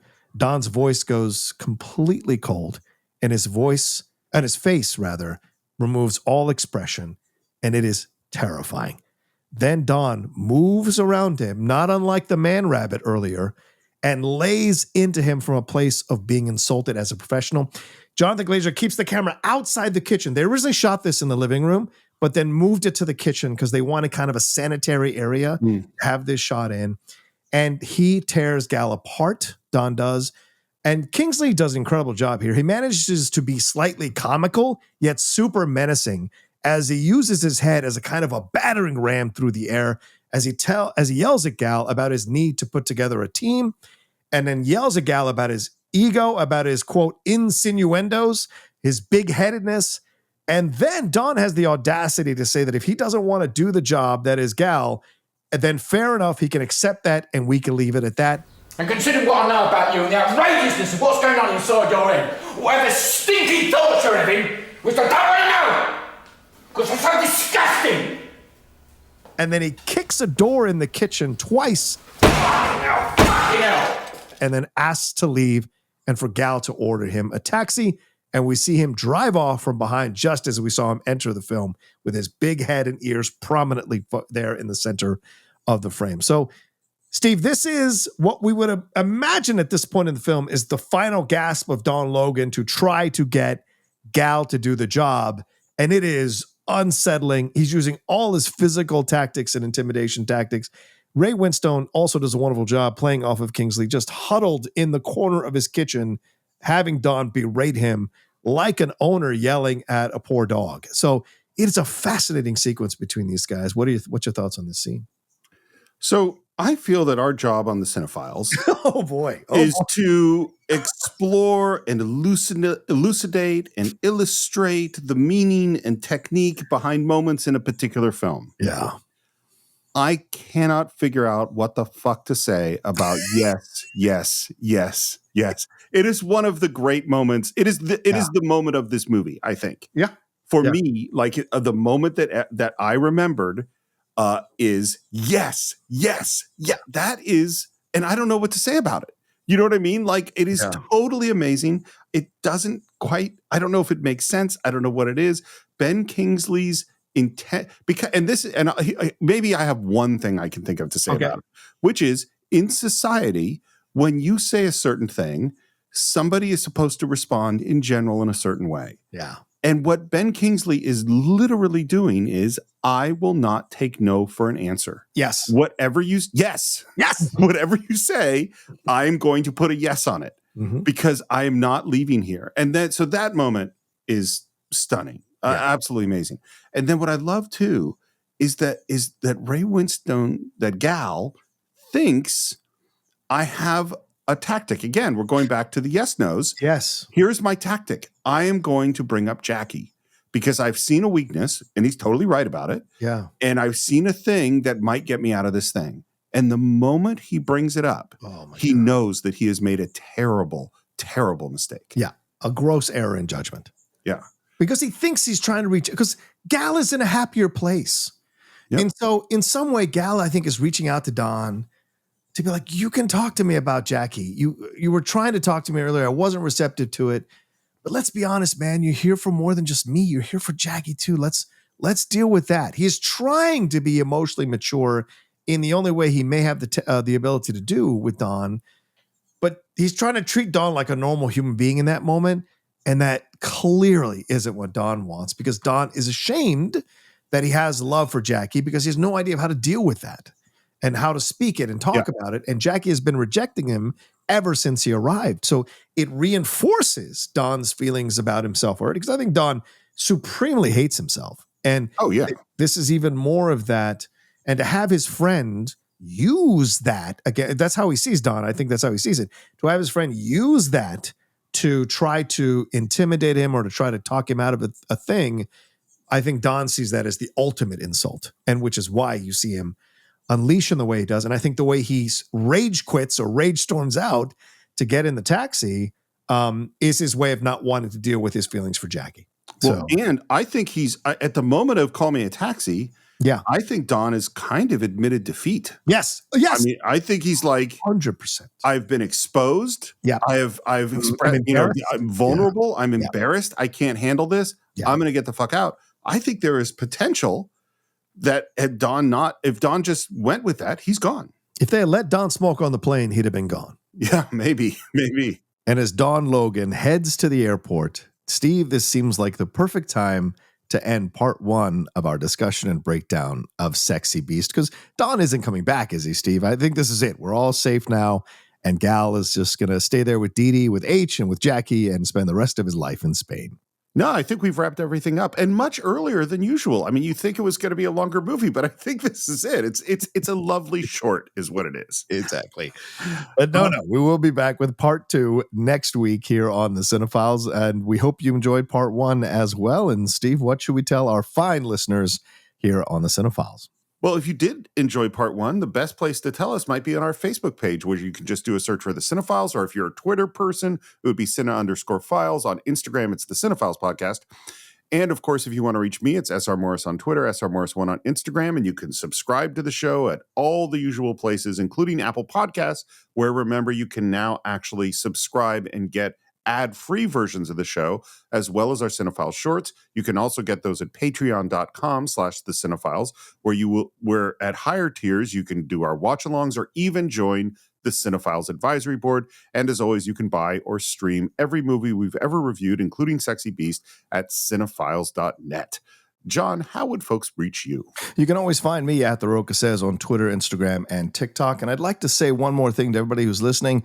Please remember to patronize the people who support our show, all the great clients, all the great supporters of our show. It's been so great to see so many new brands coming aboard this year, from last year into this year, who are supporting the Cine-Files. The way they stay supporting us is for you all to take advantage of all the codes we put out for all the products and these brands that support us here on the Cine-Files. So please make sure you patronize them if you're interested in any of their products, as a way of showing these brands that they can keep supporting the Cine-Files and have a good situation with us overall. And I think that's it for this week. We will be back to see what happens with Don Logan, because honestly, I don't think he's just heading to the airport for part 2 of Sexy Beast right here on the Cine-Files.